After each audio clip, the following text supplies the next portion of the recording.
আসেন রংপুর টাউনে মৌলানা কেরামত আলী জোনপুরি, এক খারিজি, এক ওয়াহাবি। এ করছে কি, নিজের ছেলেকে বলছে উনি যে ভণ্ড পীর এতে কোনো সন্দেহ নাই, উনাকে একটু টেস্ট করব। বলে কি? বলে আমি কাফন দিয়ে জড়ায় নিয়ে যাই, বলবো হুজুর আপনি জানাজা করে দেন। তো যখন 4 তাকবীরের 1 তাকবীর বলবে আল্লাহু আকবার, তুই উঠে কাফনের ভিতর থেকে উঠে দাঁড়াবে, তারপরে আর পীরগিরি আমি ছুটাবো। ওলি আল্লাহর সাথে তোমার লাঠি আর তলোয়ার চলে নাকি? চলবে নাকি জীবনে? নিয়ে গেছে, ছেলেকে বলছে আল্লাহু আকবার, জানাজার তাকবীর দেওয়ার সাথে সাথে উঠে দাঁড়াবি।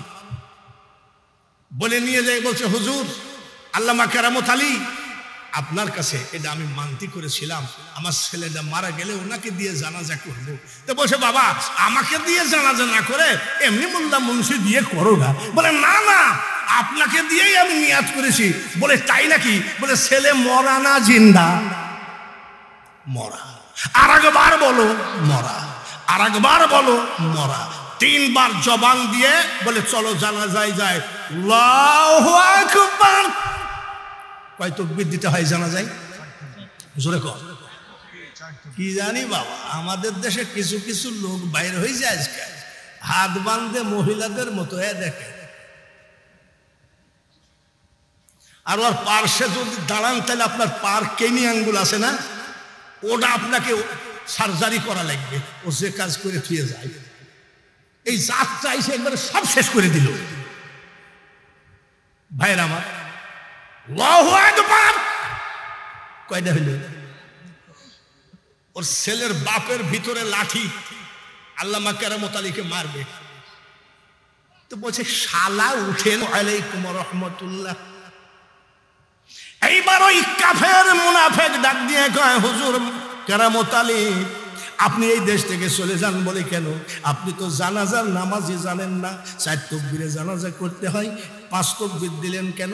বলে এই বেঈমান, আমি জানতাম তোর ছেলে জীবিত, কিন্তু জীবিত ছেলের তো জীবিত মানুষের তো জানাজা হয় না। প্রথম তাকবীরে তোর ছেলেকে আমি মেরে ফেলেছি, আর 4 তাকবীরে জানাজা করেছি। যে দেশেতে ঘুমাই কত আউলিয়া দরবেশ, সে যে আমার জন্মভূমি সোনার বাংলাদেশ। তোমাকে ইসলাম প্রচার করতে গেলে অস্ত্র লাগবে, আমেরিকার সাথে যুদ্ধ করে ইহুদিদের সাথে যুদ্ধ করতে গেলে অস্ত্র লাগবে।